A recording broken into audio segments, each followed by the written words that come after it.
Well, good morning, everybody, and welcome into the show, the Farzy Show here at the wonderful, the amazing, the awesome Steven Singer Studios. So much to get to today. Our guest, first and foremost, will be Zach Berman from The Athletic. Zach had an interesting story revolving around Brandon Graham, and if you recall, I believe it was Monday's program, I talked about Brandon Graham as a little upset me a little bit when it came to what he said about the city of Philadelphia and whether or not we ran Carson Wentz out of town. Brandon Graham's point was that Philadelphia is a tough place to play. Find no counter argument there. However, the way I read it, it was like, hold on, are we getting blamed for this? This is totally not our fault. So I wanted to ask Zach Berman the tone in which that was said by Brandon Graham to see if he was putting a little blame on us or if he was just speaking generally, saying that, yeah, Philly can be a tough place to play. And maybe that got to Carson, not in the text of, hey, or in the context of we ran him out, but just one player not being a good match with the city he happened to be playing in. Still, the main reason he's gone is for the way the Eagles handled the situation, not for the way the fans handled the situation. We'll talk to Zach Berman from The Athletic coming up in a couple of minutes about that, and we'll get Zach's take on all of that with his article surrounding Brandon Graham. Also, we'll get Zach's take on what's going to happen eventually with Zach Ertz. What is Zach Ertz worth on the open market right now? And what could the Eagles get in return? We'll also talk to him about some 76ers basketball, of course, because Zach is a huge basketball fan and he loves talking hoops. So why not?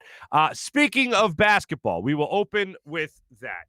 I said after the All-Star game on Monday that I'm not going to completely lose my mind because if the league held a full-blown All-Star weekend and had an event Saturday and Sunday and they went down there and then both Joel Embiid and Ben Simmons went into protocol and had to miss games or, God forbid, tested positive for coronavirus and would have to miss even more time for the 76ers season, I would be livid. I would be furious. I would be enraged at the NBA and enraged at the commissioner, Adam Silver, for allowing all this to go on when every other sport said, hey, that exhibition game we usually play with our biggest stars, we're going to do something a lot different. We're either going to cancel it, we're either going to postpone it a couple years, or like the NHL, or we're going to do a virtual game, or we're just not going to have it. And the NBA is like, nah, we're going to just go ahead with it.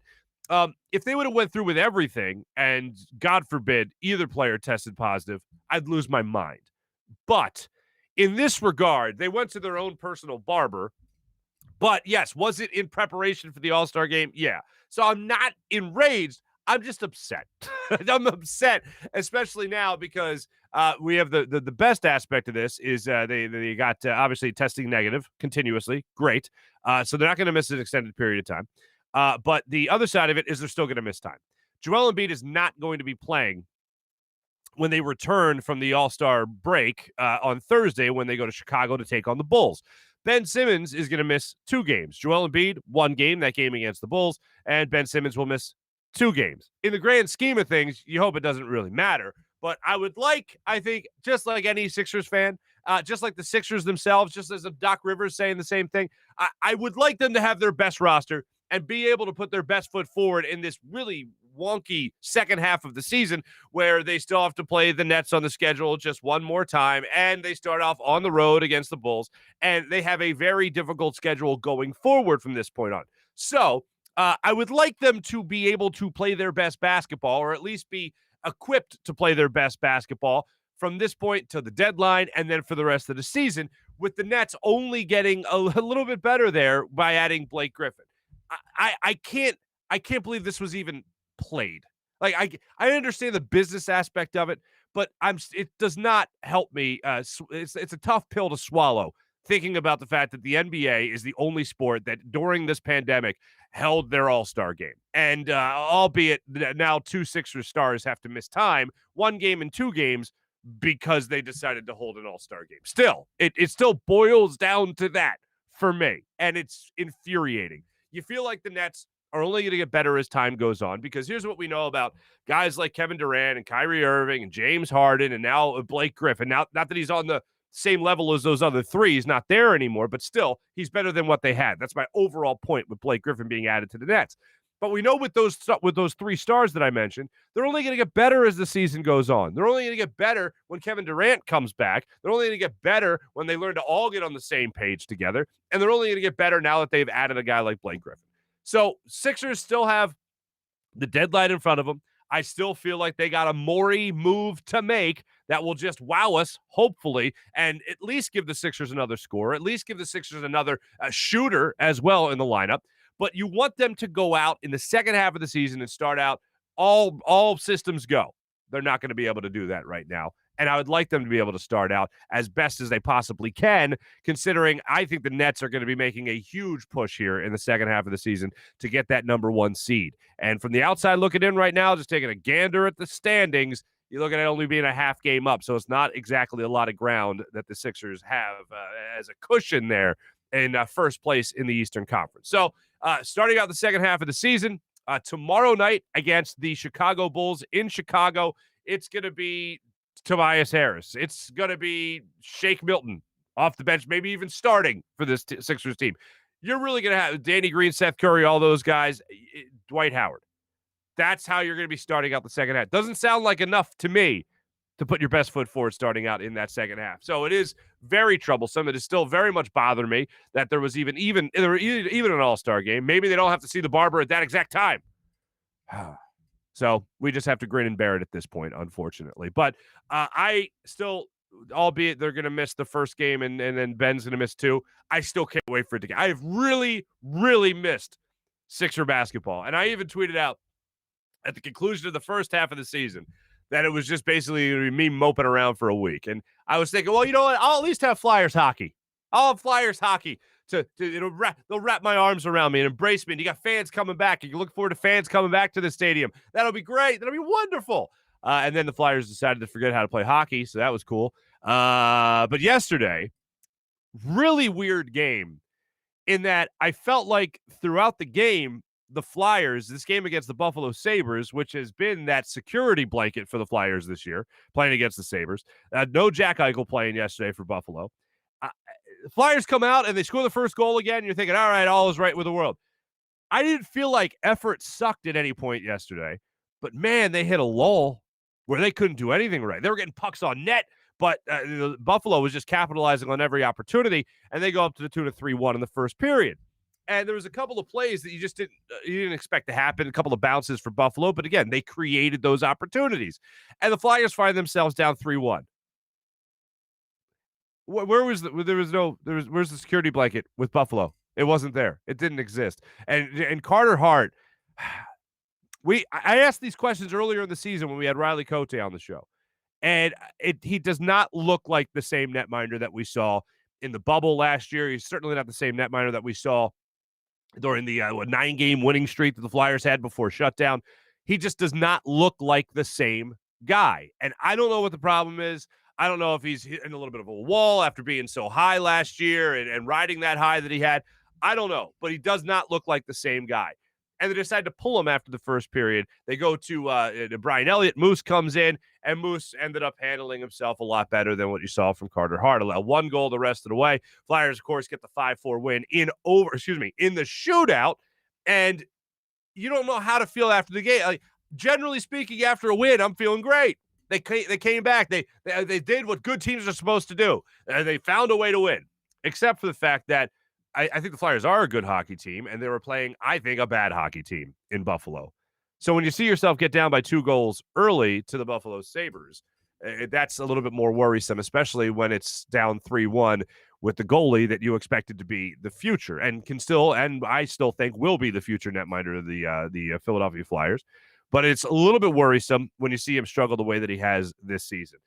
Let's hear from a man I like very much hearing from, and that man's name is Alain Vigneault. Because when Alain Vigneault serves a dish, there's no sugar on that bad boy. No. It's coming in hot, ladies and gentlemen. And it's not a snarky thing. It's not an attitude thing. It's very matter of fact. And I appreciate coaches that are not BSing us here as a fan base. So how about Alain Vigneault talking to the media after the game about the way he felt after that first period and what he said to the Flyers at the first intermission between the first and second period there, what he said to the Flyers about what they needed to do going forward. Here's AV after the game on what he told the Flyers going into the second period.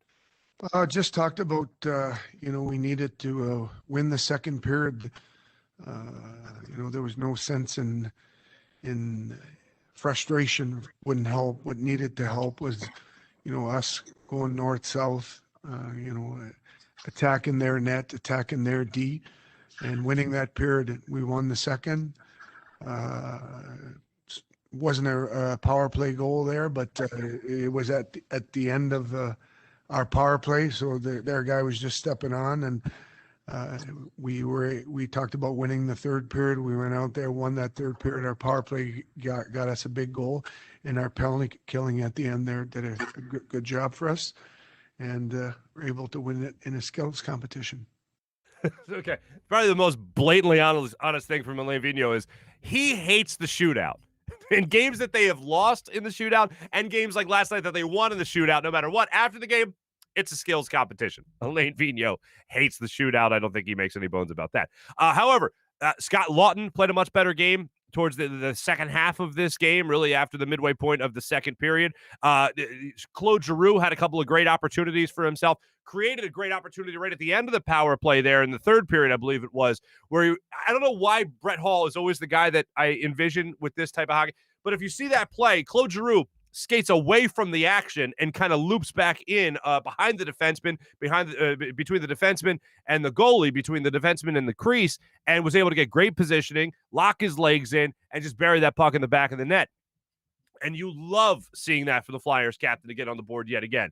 Shane Gostisbehere, great goal on the power play from the point. Just a phenomenal goal there by him. Good to see him get on the board as well. So the Flyers did fight back in this game, as we know, and they ended up getting the still, albeit in the skills competition, a 5-4 shootout. But what about the Flyers' young goalie? What about the guy that we were waiting forever for? Finally have a young netminder that we can look forward to being the future of the team and all that.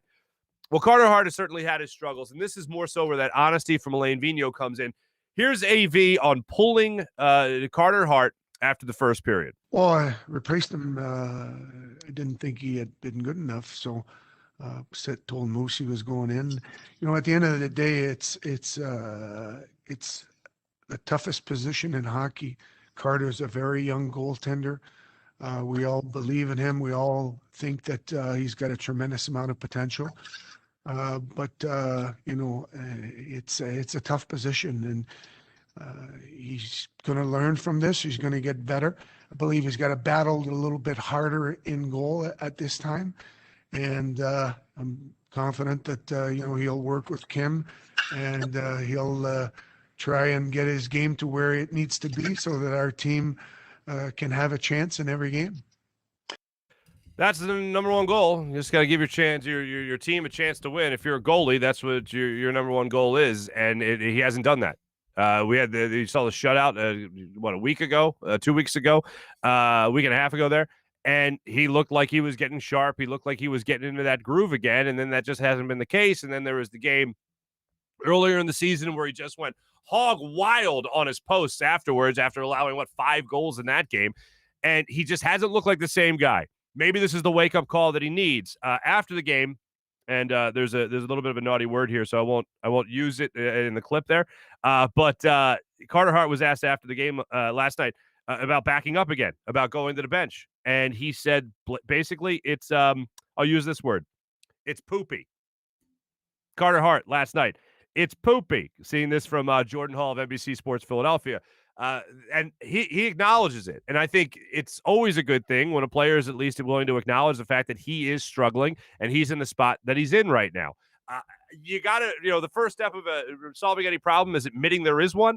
And that's where Carter Hart's at right now, that there is a problem. And I know everyone in the world can talk about the defensemen and how the defense on this team has not been strong, has not been great. And you are not wrong. But I ask you, the good people of Philadelphia, the great Flyers fans of this city, I ask you this. When we evaluated Carson Wentz, everyone wanted to talk about how bad the offensive line was, how he's got no receivers and all that. Okay, I get that. Same thing with Carter Hart. We get that there's other problems than Carter Hart. I get that. But push that aside for a second, and let's talk about just the goalie. Is he going side to side as quickly as you have seen before? Does he look like he's tracking the puck as well as he has before? And I'm not saying that Carter Hart now sucks or that he is Carson Wentz. I'm simply saying just evaluate the subject. Don't start branching off into other things. I understand that has an effect on everything. But when you have a one-on-one situation and your goalie should be coming up with a save or isn't tracking a puck, that's not even a one-timer going cross ice. It's literally going like 5 feet, and he can't track the puck there like the third goal, I think it was last night. Then you got a little bit more of a problem. Just evaluating the goaltender himself, not evaluating the defense. In the isolated incidents where it's just Carter Hart, has he looked like the same guy? Ask yourself that question. If the answer to that question for you is yes, I would say you're wrong because he hasn't looked like the same guy to me.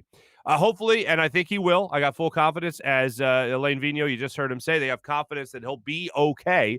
But right now, he is not okay, and they need him to get right. So he'll continue to work, as he said a couple of times there, with the Flyers goaltending coach, and they'll just kind of start from there. They get back to the drawing board, and hopefully he'll bounce back, and I'm confident he will. The guy has too good mental focus to not be able to bounce back. So I'm still confident in Carter Hart going forward. Flyers, once again, 5-4 shootout victory. They won a game. All right. Let's party. Something else we're going to get into a little bit here with Zach Berman. We're going to talk a little bit more about the NFL. As I said earlier, we're going to talk a little bit about Zach Ertz and where this Eagles team is going forward. And really, the question that surrounds this team the most this offseason is how good do you think Jalen Hurts can be? 4 games, 4 times he started, a smattering throughout the season, some plays here and there, but how good do you think he can be? And that meddling owner right now, Jeffrey Lurie. I enjoy the analogies that have come out recently surrounding Jeffrey Lurie and Jerry Jones and Daniel Snyder and all that. I don't think Jeffrey Lurie is necessarily as meddling as those fellas, but I do think he sets a game plan. We talk all the time about coaches drawing up their game plan, right? I think Jeffrey Lurie outlines the most general type of game plan and plan of action probably for an offseason you can. If that is as meddling as Jerry Jones or as a Dan Snyder, all right. But I'll say this, I hate the idea of anybody just getting a free pass here.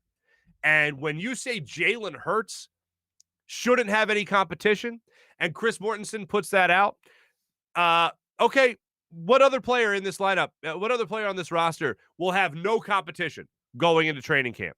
What other player on this roster, the Philadelphia Eagles, will not be challenged? What player will not? What player will get a free pass like Jalen Hurts is getting right now? Oh, it's your job. We're not even going to bring in anybody to try to motivate you or try to help you play better. No. We might bring in a veteran backup, but it'll clearly be a backup. If I'm anybody else on this roster, I'm like, hey, Jeff, where's my free pass? You're not going to challenge me. You're not going to bring in competition for me. But yet this quarterback is just going to get the walk right into a starter's role.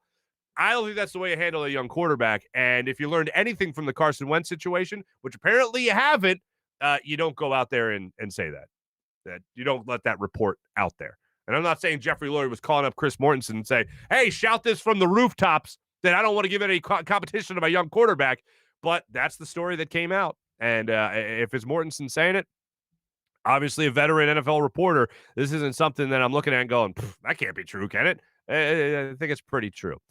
Before we get to our guest today, Zach Berman from The Athletic, we'll also talk about Daniel Jeremiah, talking about the guy that I really want the Eagles to take. And if this is the way the draft board falls, I am ecstatic if Kyle Pitts ends up on the Philadelphia Eagles. We will get to that conversation. Versatile tight end. You love the 12 personnel, of course, with Nick Sirianni. So we'll get into that with Zach Berman coming up in a minute. But first, we're here at the Steven Singer Studio. So I want to tell you about my friend, Steven Singer of Steven Singer Jewelers, the other corner of 8th and Walnut, or at IHateStevenSinger.com. I want to tell you a quick little story here involving Steven Singer and his great team of experts there that put everything at the perfect price at Steven Singer Jewelers.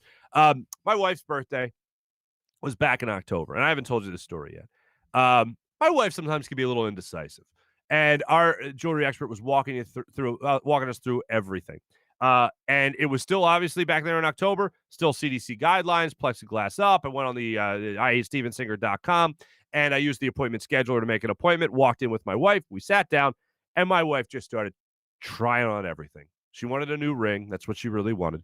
And she got one. And she got one not because of me, but because of Steven Singer and his team of real jewelry experts that just make you feel like $1 million when you walk in there, but you're not spending $1 million when you walk in there. Because like I always say, everything is at the perfect price. Steven likes to think of himself as if Tiffany's and Walmart, if they had a baby, that would be Steven Singer Jewelers.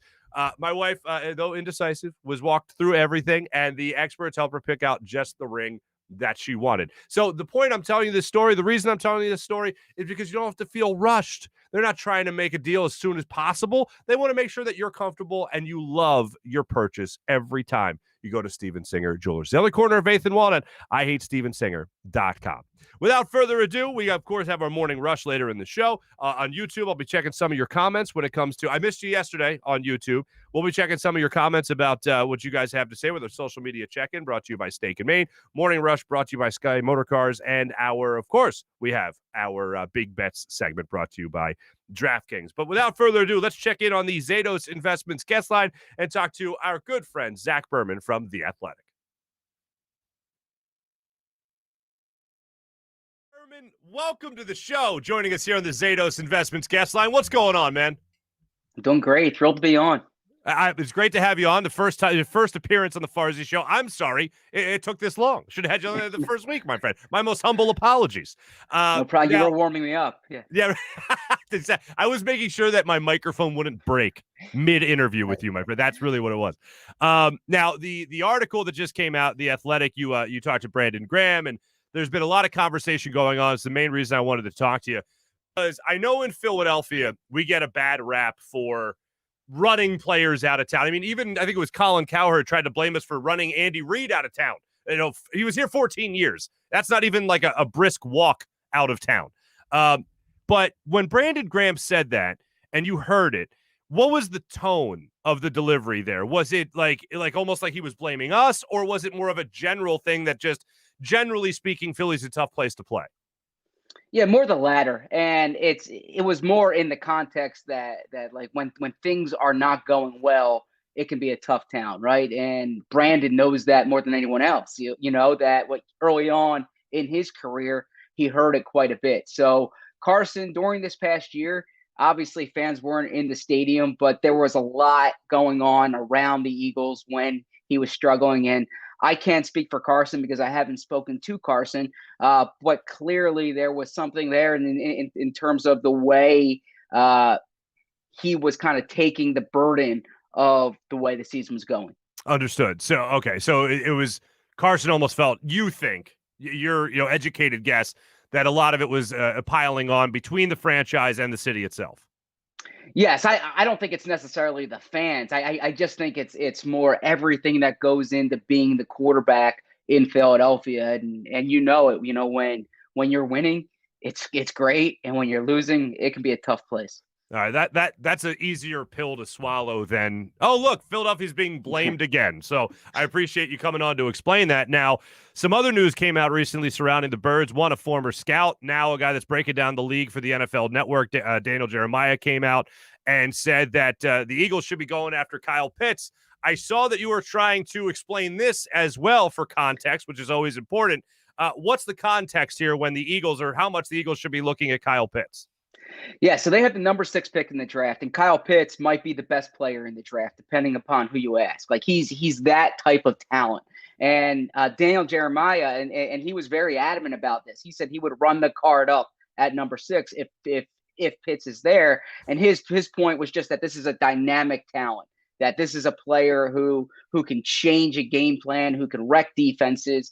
And from all indications, that's the case. Now, I think a skeptic can look at that and say a tight end doesn't have the same type of value as another position, and also that the Eagles have Dallas Goedert on the roster. My response to both of those, well, it is true that a tight end is not looked at the same way as a wide receiver. That being said, Daniel Jeremiah pointed out if Kyle Pitts was a wide receiver in this draft, he'd be a top 10, top 15 pick. So you need to take the position out of it. As far as Dallas Goedert's concerned, my feeling on this is with the state of the Eagles roster, they cannot even consider their depth chart when they make this pick. They don't have enough blue chip talent. The only thing they can think is who has the best chance of being an elite player in this league, a top of the league type player. If that's Pitts, if that's Jamar Chase, that's the type of player you're looking for. Obviously, you emphasize position value. A quarterback, a left tackle is more important than a linebacker, a running back. But you're thinking who can be a top of the league player. Mm-hmm. No, and that makes sense. So in the easiest way to say that, I guess, would just be best player available. Yes. To a point, right? Like if the best player available is an off-ball linebacker, you might not go in that direction just because of the way the Eagles value it. But they need good players. Like if we wrote down a list of the best players 25 and under on this team, it would not be a very impressive list. Okay, so let's look at that tight end position a little bit more, and also not ignore the fact that Kyle Pitts is an extremely versatile player as well. Yep. Frank Reich liked the 12 personnel. Is Nick Sirianni right in that same boat, a 12 personnel type of guy? Is that what you've learned so far from him, or does he stray a little bit away from that? No, I've heard that is something he likes to do, and he even said in an interview with the team website that he likes using multiple tight ends. I think that they might be more matchup dependent, right? Like depending on what the opposing defense provides. But Zach Ertz is not going to be here next year. Dallas Goedert is going to be here, but I do think they're going to look to fortify that number 2 tight end, whether it's Kyle Pitts or someone else that they draft.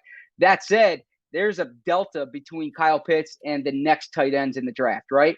And I think, and this is something Daniel Jeremiah said, if you're looking at Pitts versus Jamar Chase, for instance, you can get a very good receiver in the second round or the third round, or at least in theory, right? The Eagles thought that in 2019, and they drafted J.J. Arcega-Whiteside. But you can the wide receiver position is so deep. Tight end position is not that deep. The difference between Kyle Pitts and the next player is significant, and that's kind of an argument for taking him at 6 if you want to go in that direction.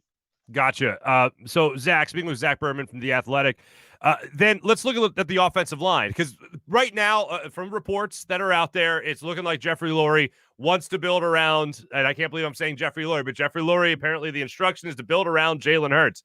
So is the offensive line good enough to start looking at those other positions in order to get that quarterback weapons?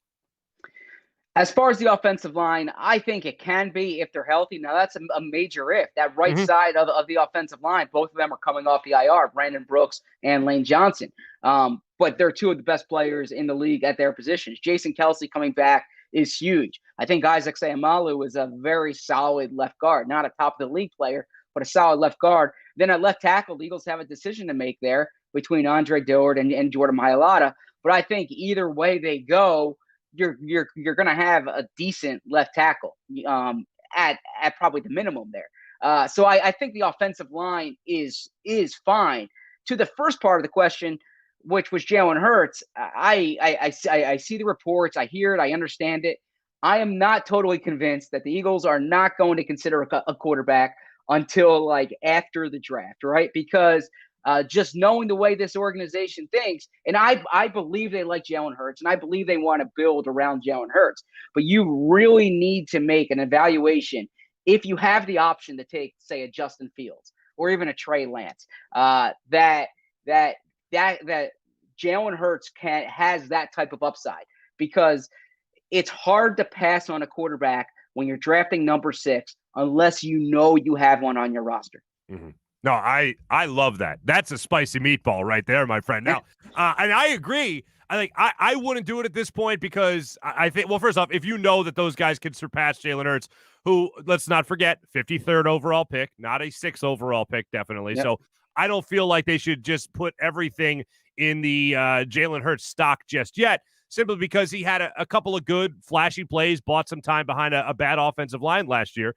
But that's very interesting. You wouldn't pass on a guy, even a Justin Fields, at number 6 if he's there. So if it's between a quarterback or Pitts, are you going quarterback? It all depends on the evaluation, right? And so that's where I can't speak on the way they're looking at the players. I can say, as someone who really likes Justin Fields and is still is in wait and see mode with Jalen Hurts, I would not pass on Justin Fields. Now, perhaps I would trade down in that situation if a team's making it pretty interesting for you, if a team wants to trade up. But the way I look at Jalen Hurts is there's a lot of potential there. And there's things that you like, but the chances of him becoming a top level quarterback in this league, I'm not convinced of that. And I think, frankly, Justin Fields has more upside. Now, that being said, if the organization's approach is we're not sure on these quarterbacks, they don't want to go all in on somebody, so they take a year to evaluate Jalen Hurts, build the team around him, that's a defensible position. But you need to be convinced in that case that Hurts can be one of those players, or that the quarterbacks on the board can't be one of those players. Because if there's a chance, if you think Justin Fields can become one of those players and you pass on him because of a 4-game sample size with Jalen Hurts, that's bad for this organization, in my opinion. I absolutely agree with that, especially because you haven't seen enough from Jalen Hurts. Like, you've seen 4 more games than you have from Justin Fields, for instance. So if you can make it a good comparison, or really understand what a player can do at 4 games in, I think this team would have a lot more Super Bowls than one. Let's just say sure. that. Now it's the same sample size, by the way, that the Broncos had with Drew Lock, right? And now look at the Broncos a year later. Do they know? So when you're talking about a 2nd-round quarterback, it's not the same as a top 5, top 10 pick, right? Mm-hmm. The league told you that. The reason Jalen Hurts was on the board at 53, and I know you can shoot back with examples of quarterbacks taken day 2 and day 3 in the draft, but the league spoke to you in terms of what they thought about him. And not just say, and I don't want to bash Hurts because there is potential there. But look, he came from an offense that produced the previous number 1 picks, the previous 2 years, the Heisman Trophy winners, and he was drafted 53rd. That shows you that there are things that the league thought he needed to work on. He has all the intangibles. He has a lot of potential, but I'm just not convinced yet that he can be the guy. I got you. If you're asking for a prediction for the Eagles, if people are talking about that, I still think they end up taking a weapon for him. Yeah, and I buy. You agree? Okay.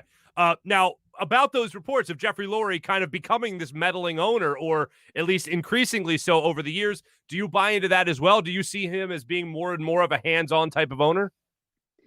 Well, yes, Paul. I would preface this by saying that I would not disagree with Chris Mortensen's reporting. Like, Chris Mortensen's outstanding. So if he reports something, I'm taking that to the bank.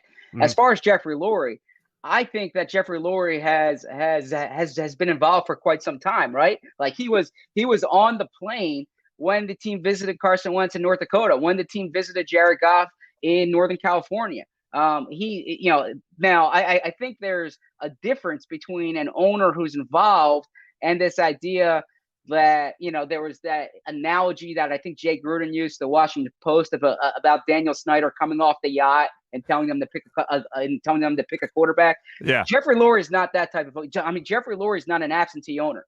He knows that he's in the draft room. He knows what's going on with these decisions. He's not picking the right guard per se, but when it comes to the quarterback, when it comes to the face of the franchise, he's asking the questions. He's evaluating the evaluations, if you will. There are times, I imagine, when he's providing his input. And look, that's his prerogative. I think there's a misconception when you talk about ownership involvement that he's the one evaluating, and perhaps that's the case. I can't tell you that for sure, but it certainly wouldn't surprise me if Jeffrey Lurie is giving his opinion, because he's given his opinion quite a bit.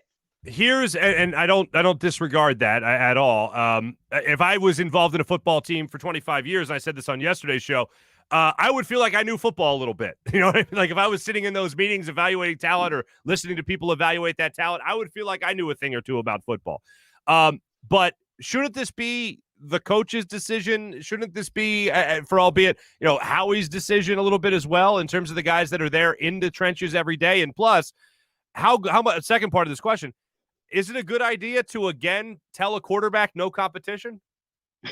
Well, I'll answer the second part first. That's not a good idea unless you are like hell-bent on building around that guy. But even still, if you have Nick Sirianni saying it's all about competition, it's all about competition. Now, realistically, you're not going to have like a 5 quarterback, a race up until week 1. But, you need to have a guy at some point. But to come out and say no competition for Jalen Hurts, that would surprise me if that is the case. Like, I think at the very least, they'll have a competent veteran backup quarterback here. Now, to the first part of the question, is it the coach's decision? Is it Howie's decision? Look, this might be a way of evading. It's an organizational decision, right? Now certainly the coach's offense, the coach's style, the coach's preference needs to be taken into account, and it's the coach's decision ultimately who plays on Sundays, right? And it's Howie Roseman's decision who's on the 53-man roster. But when it comes to the face of the franchise, if you own the franchise, then you absolutely have a say in that decision, right? Like they're not trading Carson Wentz unless Jeffrey Lurie's signing off on it. That's the nature of it. And I think if one thinks that the owner is just sitting there and watching everyone else make the moves, I think that's somewhat naive. No, I agree with you on that as well. Zach Berman here from The Athletic. A couple more for you, Zach. I want to go back to kind of this rebuild, this retooling, whatever you want to call it. And I realize a lot of this has to do with the draft. I realize a lot of this has to do with just how good Jalen Hurts will do. But overall, right now looking at it, how do you see this Eagles future? Do you see it as dark as some people are making it out to be, or are we going to be pleasantly surprised? Well, I think in the NFL, it's not like the Sixers during the Sam Hinkie era, right? Like you're never 4 or 5 years away from competing. That, as an example, when the Eagles won the Super Bowl in 2017, they didn't view that as a Super Bowl year. I think they viewed then they were like a year away or so, and things just really worked out then. That's not to say the Eagles are going to win the Super Bowl next year.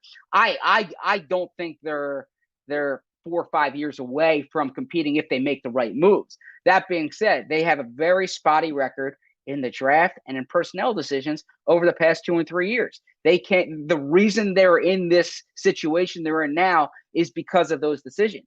They will tell you it's because of their strategy and kind of trying to extend that window. That's not the reason that they were 4-11-1. It's because it's not the strategy, it was the execution. The strategy was fine. The execution was the problem here. They've had the picks, they've had the money. They haven't done well enough during the past 2 years. So the way to answer the question is this: if they make decisions the way they did in 2016 and 2017, they'll be back quickly. Okay. If they make decisions the way they did in 2019, 2020, you're going to see more seasons like 2020 because ultimately they're the byproduct of the decisions that they've made. Zach, I have asked that question to a lot of people we've had on the show, and that is the best answer and most real answer I have gotten. I appreciate that from you, and I'm not just saying that. You also mentioned the name Brandon Brooks earlier. I just want to your take on how serious we should take these reports of his name coming up in trade conversation. I think if you are a veteran on this roster making a lot of money, you should be available, right? Like this is a team that's in transition. Right. Now that being said, I don't think they're going to trade Brandon Brooks because I think first off, financially, it doesn't make a lot of sense right now to do so. Football wise, it doesn't make a lot of sense right now to do so. I don't know what type of return they're going to get. It's not the same situation as say trading Zach Ertz, because financially it makes sense to trade Zach Ertz, and also they have a tight end on the roster who they're ready to feature, who they're ready to pay. It's a little different there at right guard. If someone called you up, though, if a contender called you up and was offering you a day 2 pick for Brandon Brooks and the contract was adjusted in a way that made it less burdensome to trade, then certainly like that's something you need to consider. No one should be off limits when you're a team in transition. They traded their franchise quarterback. If they traded Carson Wentz, they can trade anybody on this team. And take that cap hit also. Absolutely. Yeah. Now, just real quick on Zach Ertz. What is Zach Ertz worth on the open market, you think, right now? He's not worth what he should be worth. I'll put it that way. I think they'll probably get, say, a day 3 pick if they do, in fact, trade him. If they want to do right by Zach Ertz, they will probably release him, let him pick where he wants to go. But I think the Eagles are going to try to get some type of return here, and I understand that. But for a player of Zach Ertz's talent, and in my opinion, Zach Ertz is still one of the best tight ends in the league. And I wouldn't be surprised if he goes to a team like the Chargers, let's say, or another contending team, or I shouldn't put the Chargers in the category of a contending team, but of a team with a need at tight end. He's a Pro Bowl player next year. He's that type of talent. I just think given the age, given the contract, given the desperation of the Eagles to move him here, I think a day 3 pick is probably the best they'll be able to muster. Zach, a good contingency plan for some Eagles fans in case it is a long rebuild. They can always go back and they can buy the book Underdogs, written by you, of course, and they can relive the glory days of that Super Bowl run. Last thing, and it's the most important thing, so we can just push. We got the football stuff out of the way, Zach. We're done with that. Now let's have some fun. How far are the Sixers going to go this year, my friend? They'll go to the Eastern Conference Finals, or as far as they can get to, and until they see the Nets, right? Like then.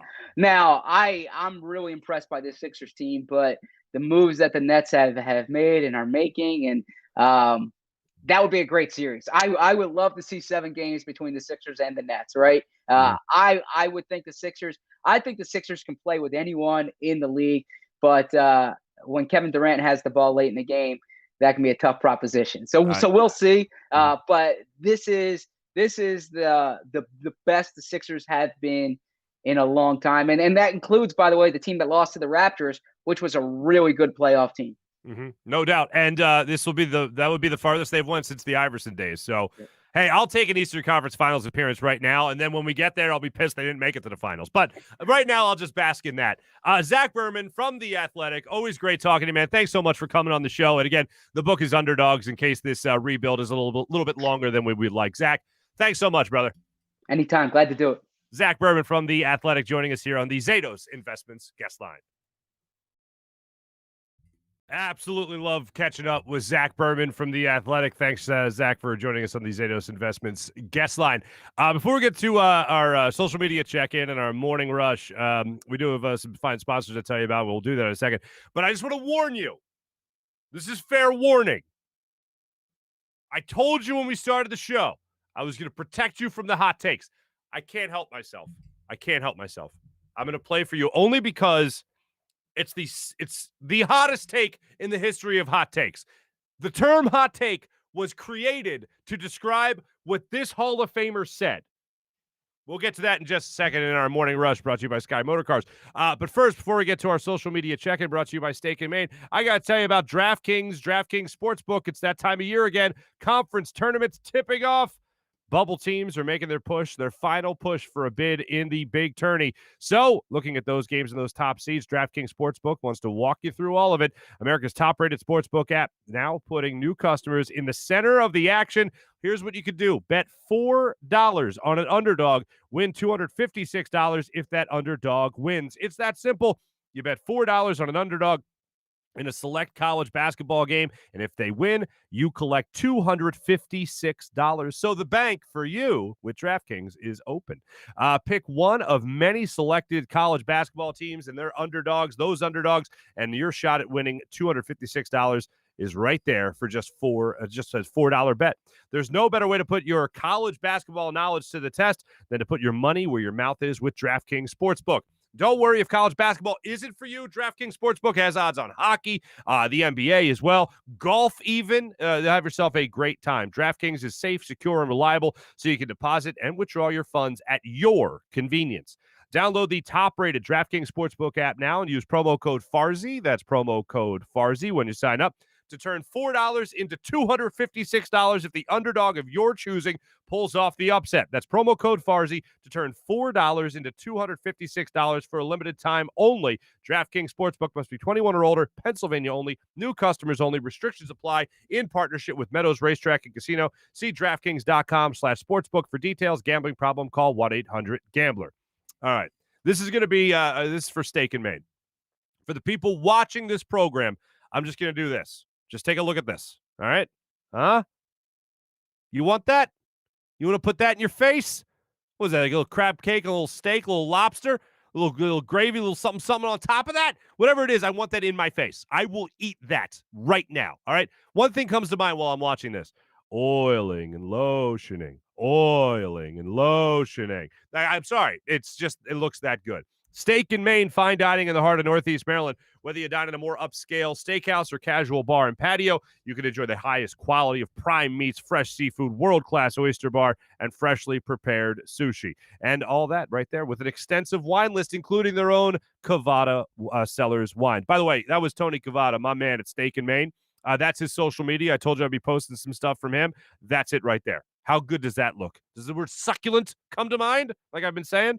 Make sure you indulge. Every day, lunch, dinner, Sunday brunch, they're open for you.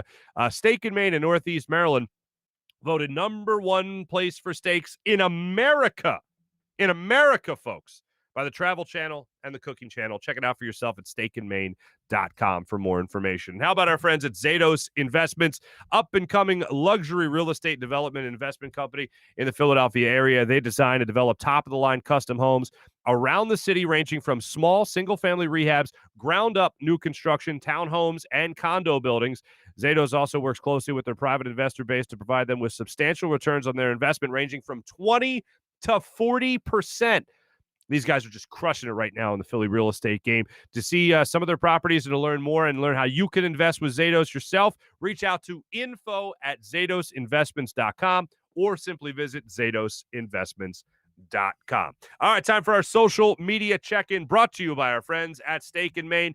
Back on YouTube today after a little connection issue yesterday. Mally saying, Mark, thank you for saving Philly Sports Talk. Love the show. Thank you, Mally. I appreciate that. NBA greedy not to have it. I think he's talking about the All-Star game there without the money, not the players. The NBA. No, I agree with you on that. Definitely the NBA. Mr. 215. What's up, Mr. 215? How are you surviving on 1 hour a day? I assume he means the length of the show being 1 hour. Well, it's simple. For years, many talk show hosts for decades survived on 1 hour, and that's what this show is. It's 1 hour. We have wonderful sponsors. We have a wonderful I thanked you guys last week because it had been a month of the show, and I am blown away at the response the show has gotten and the viewership, loyal viewership, and downloads on the podcast version of the show as well. I don't know anything about the digital world except I just go on it and I have fun. That's what I did with digital world while I was at NBC, for the time I was at NBC, and I love the digital world. This is awesome. So how am I surviving? Well, thank you. Thanks for checking in there, Mr. 215. Broads checking in. Flyers team's killing you. Me too. And you know what? Sean, a constant tweeter of the show or commenter of the show, love AB, but love Lane Vigneault, but they're looking ugly. Yes, the Flyers are looking ugly, and that's often the bottom line. But at least we're not being told that, oh, everything's fine. No problem. Teams are going to have lulls. The main challenge for me with Lane Vigneault is not just the playoffs and all that. But as far as the regular season goes, beat the Bruins. Crack that code for me. Can we do that? Can we crack the code of the Bruins during the regular season? Because that kind of be great. That's the next challenge for Lane Vigneault. That's what I want to see him doing. So hopefully that'll happen sooner rather than later. A lot of Flyers love here, not love, but conversation on the Twitter, or excuse me, the comments here on our social media here on our YouTube page. So yeah, a lot of Flyers concern. I will say that, and I'm right there with you. But I will say, I'm confident Lane Vigneault will have this team bouncing back. If you remember, before shutdown last year, and before that 9-game winning streak last year, which ironically I think was snapped by the Bruins, if I'm not mistaken. Maybe I have that wrong. But this team didn't look good. And Lane Vigneault turned it around right before shutdown, a couple of weeks before shutdown, and had this team as the hottest team in the NHL last year before shutdown. And then they got into the playoffs. They won in the playoffs. They won a playoff series. And then, of course, they got bounced out in the second round. But I have a lot of confidence that they'll be able to turn it around. You'll see a lot more consistent hockey from this Flyers team in the not-too-distant future. And how about this? Yeah, I think Carter Hart's turning around as well, and I've stressed that enough earlier in the program. That was our social media check-in brought to you by our good friends at Steak and Maine. Now it's time for one of my favorite segments, The Morning Rush, brought to you by Sky Motorcars and SkyMotorcars.com. Ben Simmons bought his brother a car for his birthday. So although he might not be playing basketball because of the COVID protocol, at least what he's doing right now, buying his brother a car and having himself a great time. A great time. On playing a little Call of Duty as well. So you continue to have some fun there, Ben Simmons.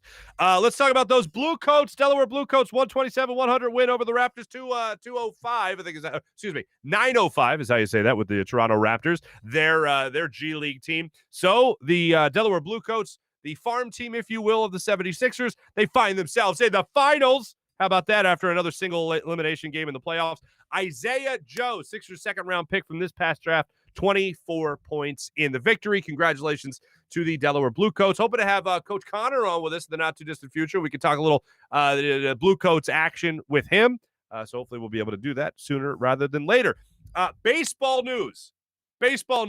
Larry Boa went on the podcast, the Phillies Talk podcast on NBC Sports Philadelphia with my old friends Jim Salisbury and Corey Seidman, and said what I feel like we all should be saying every single year that Bryce Harper is on the Phillies. 40 to 50 home runs. Larry Boa talked about the violent bat speed of Bryce Harper every time he's in the plate swinging that bat, how great shape he looks in this year, and he just looks like he's just super focused and all that. And he said, you got to look at him as a guy that could be an MVP every year, and you got to look at him as a guy that can hit 40 to 50 home runs. Yes. Thank you, Larry Boa. I hate bringing the money into it, but damn, it's a big part of it. You're making $330 million, all right? You were brought here to be a perennial MVP candidate. You were a one-time MVP. You are a one-time MVP. Let's go get that again. All right, let's see you do that again. I think about a guy like Roy Halladay when he came here to Philadelphia. Did he disappoint? No. Well, the team, they disappointed. Did Roy Halladay? He did not disappoint. Roy Halladay came here, and you know what he did? He won another Cy Young Award for poops and giggles, basically, when he came here. How about another MVP award there, Bryce Harper? Let's get that going. Now, do I want the team to win overall? Of course I do. You know what helped them do that? Bryce Harper being an MVP. A little 40, 50 home run action, getting on base, obviously.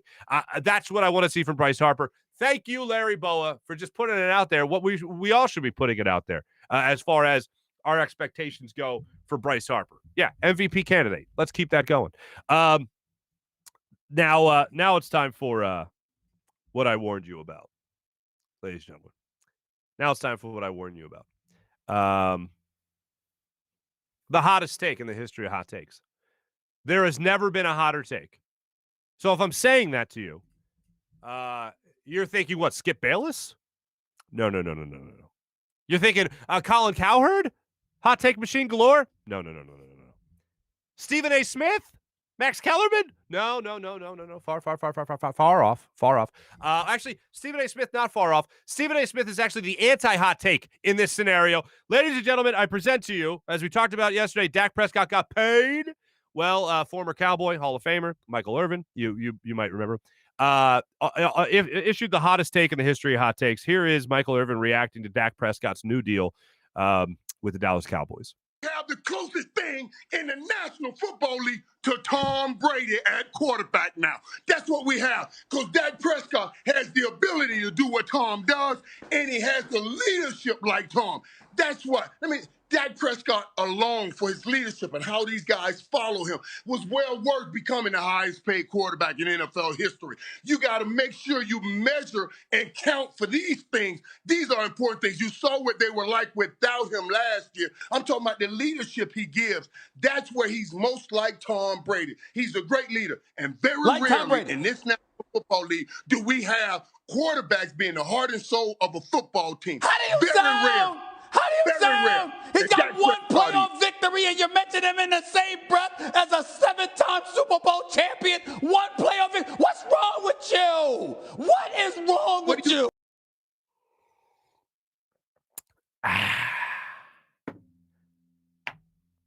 Well, that happened. That was real. Michael Irvin compares Dak Prescott to Tom Brady. Tom Brady. If there was ever a justification for Screamin' A. Smith to start a screaming again, that was the justification. He has never been more justified in his screaming than that right there. Oh my God, man. Oh my God. I'm even screaming. So, Cowboys, feel comfortable with Dak Prescott. He's Tom Brady for you. So there you go. And here's the thing. I hate comparisons. I was on a podcast a couple of months ago, actually before we started this show, and the host of the thing was like, hey, I want to play a little comparison game with you. And he was like saying guys like, who it was an NBA podcast, Ja Morant, for instance, comparison. And I'm like, no, don't, please, God, no. Like, I played along with him, but I hate the comparison game because the minute you say another name, forget about how much you qualify it. Like Michael Irvin right there. Oh, in leadership. He's like Tom Brady. Oh, okay. But the minute you say that other name, and the minute you say the qualifying stuff, but the second you say the name, the qualifiers go out the window, and all people hear is Dak Prescott is Tom Brady. In leadership, no. They both play quarterback in the NFL. There you go. They both wear helmets when they're working. Okay, there you want to say that? Fine.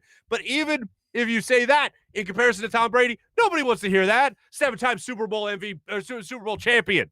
And you want to make a comparison to that and Dak Prescott? Stephen A., all the credit in the world to you. Yeah, one playoff win is what Dak Prescott has. So let's the back of the pump the brakes on the Tom Brady comparison there. But the minute you say that name, all people forget about he's like. They don't hear that. All they hear is he is. That's why I try to stay away from comparisons, is because the minute you say that, all bets are off. And all people hear is, oh, he is, not he is like. People forget that like. And that's where things get there. But that's Michael Irvin. Michael Irvin seems to be very confident in Dak Prescott. So well, there's that.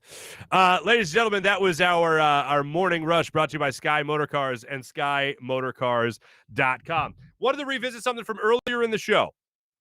And we got into this with our friend Zach Berman from The Athletic.